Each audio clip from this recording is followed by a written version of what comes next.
En plus, et d'abord en pédiatrie et puis ensuite en oncologie adulte maintenant depuis les années 2000. En fait, les traitements sont plutôt orientés sur la recherche et donc sur les essais thérapeutiques. Et on rentre systématiquement les patients dans les essais thérapeutiques. Ce qui, évidemment, pourrait apparaître comme sympa s'il n'y a pas de traitement éprouvé qui marche, mais il y a quand même des tas de maladies où on savait guérir en 85, 90, 85% des patients et qui actuellement sont, en particulier les enfants, sont rentrés automatiquement dans des essais thérapeutiques qui, eux, leur donnent 50% de chance de guérison. Donc c'est contre ça que se battent les parents, les associations, les patients, et donc je me bats avec eux pour que cette offre de soins persiste. Elle dérange énormément, Nicole. Mais elle dérange pas pour elle, elle dérange pour essayer de sauver des gamins. Donc je crois que la cause est plus que juste. Aujourd'hui, on demande un rendez-vous depuis des mois au ministère de la Santé pour que le service de l'unité d'oncologie pédiatrique de Garches soit maintenu ouvert avec les moyens qui avaient été donnés par un accord ministériel en 2004. Ce service, c'est une nécessité qui perdure parce que c'est la médecine individualisée pour les patients et qu'on a le droit en tant que parent et en tant qu'enfant malade de ne pas être enrôlé de force dans un essai thérapeutique.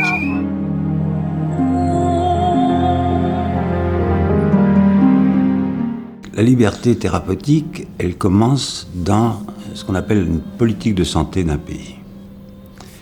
Il y a deux solutions, ou ce sont les médecins qui font la médecine, ou c'est l'administration qui dit comment doit être faite la médecine. Malheureusement, dans notre pays, on a choisi la deuxième option. C'est l'administration qui commande. Et c'est vraiment notre combat que la liberté de soigner, qui existe dans d'autres pays, c'est quasiment, on est dans le pays soi-disant des droits de l'homme, et dans ce pays des droits de l'homme, il y a de moins en moins de droits, et en particulier, elle n'a plus le droit de choisir son traitement. C'est quand même excessivement grave, surtout quand ça fait perdre des chances de guérison. Au niveau chimio, c'était vraiment, c'était pas le même protocole qu'à Villejuif. Vous avez des protocoles pour toutes les maladies, vous avez exactement les mêmes chimios. Quand on est arrivé ici, ils ont essayé de trouver une chimio adaptée à la maladie d'Océane. Je voudrais que ce service ne ferme pas, il est tellement sensationnel, ils sont tellement sympas, c'est une vraie famille, c'est des gens énormes. Ils devraient être décorés tous de la Légion d'honneur.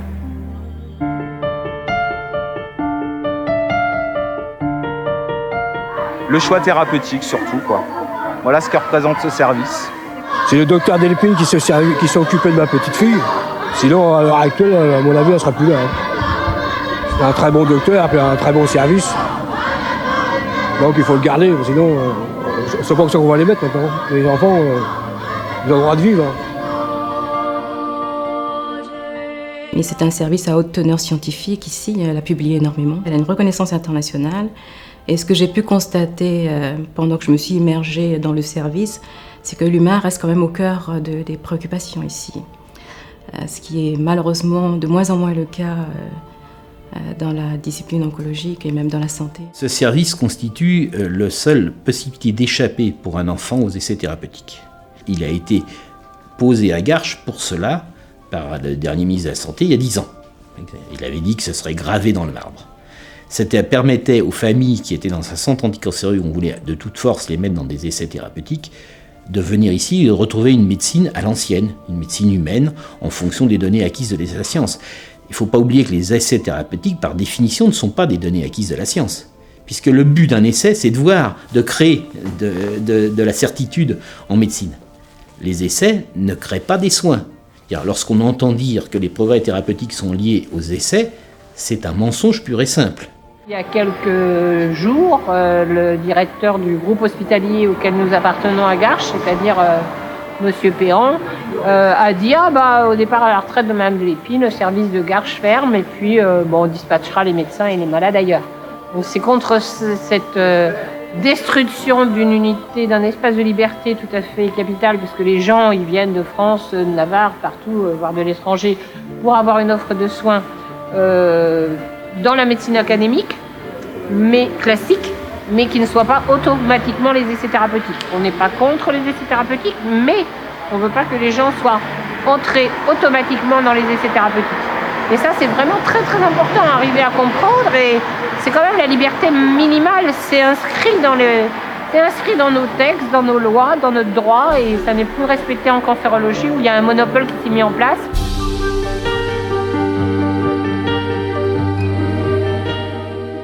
J'ai accompagné des enfants jusqu'à la fin, Nicole était là, jusqu'à la fin. Et croyez-moi, si ces personnes savaient ce que cette dame fait, si ces gens-là ne sont pas confrontés à ça ou touchent ça, c'est vrai qu'ils ont d'autres problèmes, mais j'en ai rien à foutre. Essayez, faites. Moi, je me dis que si j'étais parent, je préférerais avoir mon enfant entre les mains du docteur de Lépine qu'entre les mains de gens qui n'appliquent que des protocoles. Pour moi, la vie, c'est fondamental, et sauver la vie d'un enfant, ça me semble absolument primordial. Donc c'est pour ça que je suis là.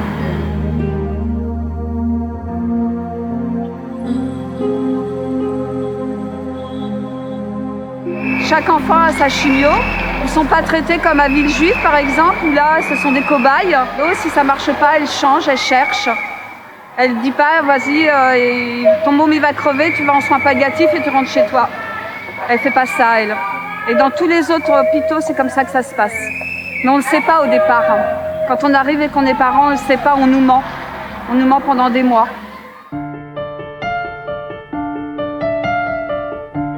Si ce service venait à fermer, je pense que oui, il y aurait une non-assistance à personne en danger. Il serait bien que les parents et les enfants malades puissent avoir accès à des services comme celui de Nicole, et qu'ils aient juste le choix de soit d'aller chez Nicole de Lépine, soit d'aller à Villejuif ou ailleurs. Le choix.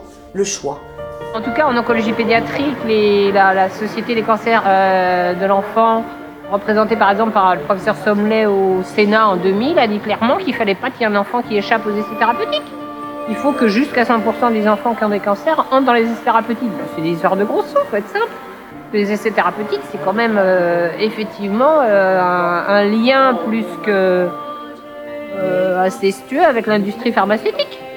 Donc effectivement, malheureusement, les choix des traitements en France, en tout cas, sont quand même fortement influencés par Big Pharma et par les leaders d'opinion qui font partie des experts, qui conseillent, etc. Et finalement, il y a des liens tellement forts entre eux, il y a des conflits d'intérêts tellement forts, enfin des liens d'intérêts en tout cas comment faire, que le choix il est fait pour des raisons économiques. On est passé du malade patient au malade objet de commerce. La santé ce n'était pas une marchandise, et maintenant c'est devenu une marchandise comme les autres.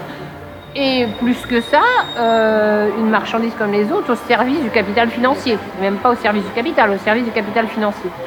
Donc voilà, il faut financer la bourse, il faut financer les grands labos, et c'est quoi un patient? C'est un objet.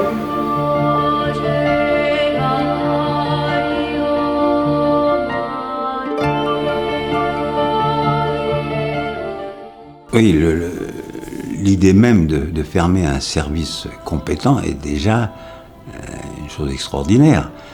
Alors quand on voit les résultats obtenus par ce service-là, en particulier dans le domaine des ostéosarcomes des enfants, on est stupéfait. On est d'autant plus stupéfait que c'est que les protocoles utilisés par le docteur de Lépine sont des protocoles qui sont avalisés depuis très longtemps aux États-Unis. Et c'est là où on a vu qu'on obtenait avec ces protocoles thérapeutiques des résultats. Et Nicole de Lépine n'a fait qu'appliquer, parce qu'elle suit le sujet, qu'elle connaît bien, ces protocoles de terrain. Or, ça ne correspond pas au référentiel français.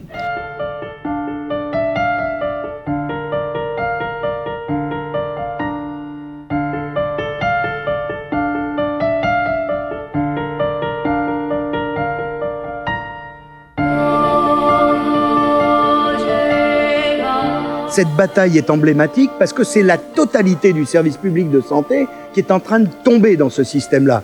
où on va avoir une médecine complètement technicisée, des médecins qui ne pourront plus exercer leur métier, et au fond, finalement, des patients qui n'existeront plus, qui ne seront que des instruments sur lesquels on va travailler.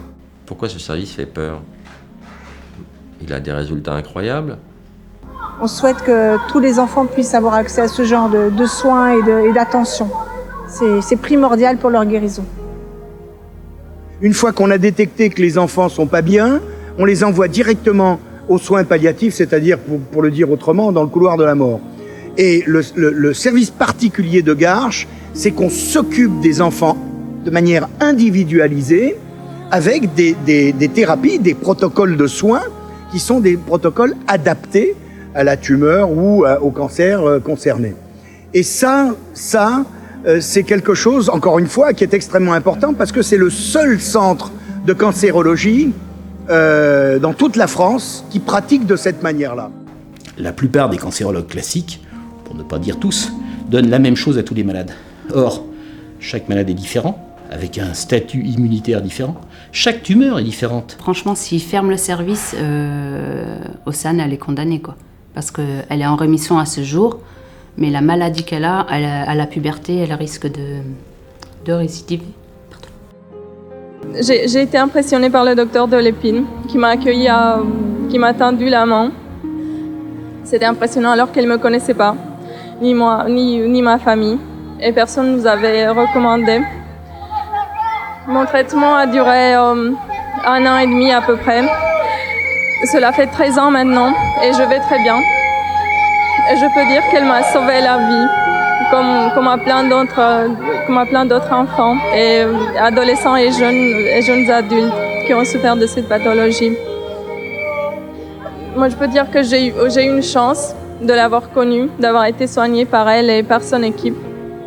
Et je trouve que la fermeture de son service est un problème très grave. Et je ne comprends pas pourquoi les enfants qui seront malades demain n'auront pas cette chance de se faire soigner par elle et par son équipe.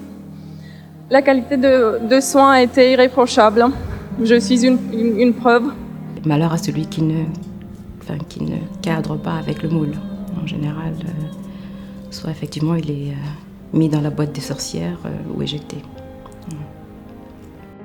Du coup, ce protocole qui tombe d'en haut, c'est-à-dire que c'est quelque chose qui est obligatoire, finalement, d'abord, ça ne donne pas les chances de survie maximum aux gamins, et deuxièmement, vous comprenez bien que c'est quelque chose qui n'est pas acceptable, parce que ça transforme des gamins en cobayes de laboratoire. C'est ça qui est en train de se jouer. Vous qui êtes décideur, je pense, juste un court instant, n'hésitez pas. Faites quelque chose, vous verrez, ces enfants vous le rendront avec leur sourire et leurs rêves. Alors bougez-vous, bougez votre cul, quoi.